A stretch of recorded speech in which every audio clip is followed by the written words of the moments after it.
24 जुलाई 1993 Kemal Ataturk के एक signature पर 600 साल से भी ज़्यादा हुकूमत करने वाली उस्मानिया सल्तनत ख़त्म हो गई और मौजूदा तुर्की वजूद में आया। तो क्या था मुआहिदा लौज़ान, जिसकी वजह से उस्मानिया सल्तनत, जो कि मुसलमानों की सबसे बड़ी और पावरफुल सल्तनत थी, ख़त्म हो गई और तुर्की पर उसके बाद बहुत सी पाबंदियाँ लगा दी गई। 24 जुलाई 2023 यानी कि अगले साल 100 साल बाद ये मुआहिदा ख़त्म होने वाला है। तो क्या होगा इसके बाद, और तुर्की के मौजूदा सदर तैयब एर्दोगान ने क्यों ऐसा कहा कि 2023 के बाद तुर्की ऐसा नहीं रहेगा?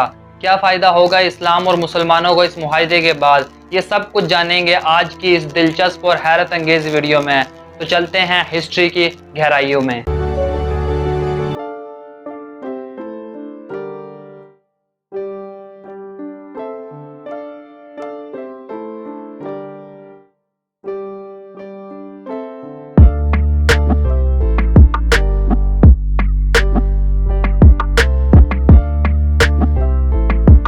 आलमी जंग अजीम अव्वल वर्ल्ड वार 1 जो कि 1914 से 1918 लगभग 4 साल चली, जिसमें एक तरफ उस्मानिया सल्तनत, जर्मनी और हंगरी और दूसरी तरफ फ्रांस, बरतानिया और इटली वगैरह थी। इस जंग में उस्मानिया सल्तनत को बहुत बुरी शिकस्त हुई और जीतने वाले इत्तेहादियों ने उस्मानिया सल्तनत के इलाकों पर कब्जा करना शुरू कर दिया।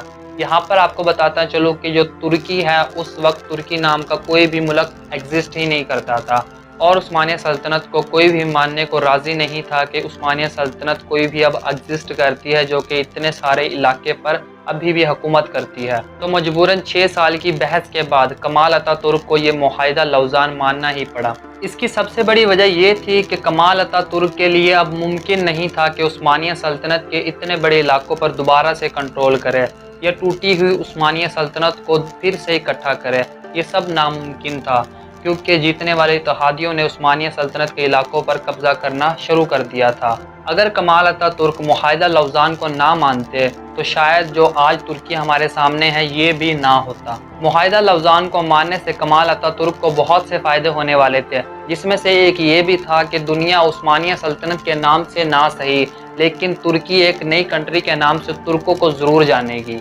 इसके अलावा मुआहिदा लौज़ान के बाद तुर्की एक इंडिपेंडेंट कंट्री बन जाएगा, मतलब कि उसके फरीक फ्रांस और बरतानिया उनके अंदरूनी मामलात में कोई भी दखल अंदाजी या टांग नहीं अड़ा सकेंगे। जहां पर कमाल अतातुर्क को इतने सारे फ़ायदे दिए जा रहे थे, वहां पर उनके लिए कुछ नुकसान भी था, कुछ लिमिटेशन भी थी। तुर्की पर बहुत सी पाबंदियां लगा दी गई, जिसमें से कुछ अहम ये हैं। नंबर 1, तुर्की 100 साल के लिए उस्मानिया सल्तनत को खत्म कर देगा। नंबर 2, उस्मानिया सल्तनत में चलने वाले खिलाफत के सिलसिले को रोक दिया गया और तुर्की का खिलाफत से कोई ताल्लुक नहीं रहा। नंबर 3, तुर्की के नॉर्थ वेस्ट में मौजूद बंदरगाह दुनिया के लिए सबसे अहम तरीन बंदरगाह है। तुर्की वहां से गुजरने वाले किसी भी बहरी जहाज से किसी किस्म का टैक्स नहीं ले सकता।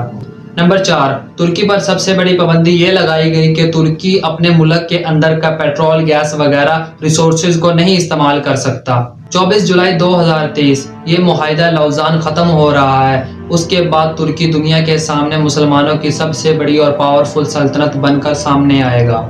और जो लोग ये कहते हैं कि मुआहिदा लौज़ान के बाद तुर्की कुछ नहीं करेगा, तुर्की की आवाम अपनी हिस्ट्री को भूल गई है, तो उन लोगों को याद करवाता चलूं कि कुछ टाइम पहले तुर्की में मार्शल लॉ लगवाने की साजिश की गई थी।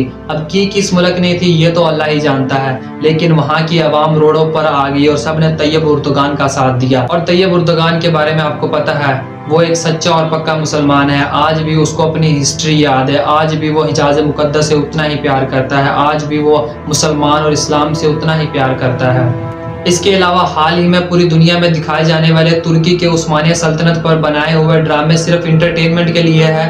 बिल्कुल नहीं। तुर्की आज भी ये बताना चाहता है पूरी दुनिया के कि वो अपनी उस्मानिया सल्तनत को, अपनी हिस्ट्री को नहीं भूला है। आज भी तुर्की के लोगों में हिजाज मुकद्दस के लिए उतना ही प्यार है जितना उस वक्त की उस्मानिया सल्तनत ने जब हिजाज मुकद्दस को तामीर करवाया था। इसका सबूत आपको इस बात से मिल जाएगा कि आज भी हिजाज मुकद्दस में जो चेंजिंग होती है, तुर्की अपने पुराने पार्ट्स वगैरह वापस तुर्की मंगा लेता है और म्यूजियम में रखता है, क्योंकि आज भी तुर्की के लोगों को हिजाज मुकद्दस से उतना ही प्यार है। मुसलमानों के आजकल के हालात से तो पूरी दुनिया वाकिफ है। हमारे मुल्क पाकिस्तान में भी आपको लगता है कोई ऐसा पॉलिटिशियन है जो कि मुसलमानों के लिए या इस्लाम के लिए इंटरनेशनली कुछ कर सकता है? نہیں کر سکتا. کوئی بھی ایسا پولیٹیشین یا کوئی بھی ایسا حکمران آپ کو نہیں ملے گا. ترکی اور طیب اردگان ہی وہ شخص ہے جو معاہدہ لوزان کے بعد پوری مسلم امت کو ایک جھنڈے تلے جمع کرے گا. میں ملتا ہوں آپ سے اگلی ویڈیو میں، تب تک کے لیے اللہ حافظ.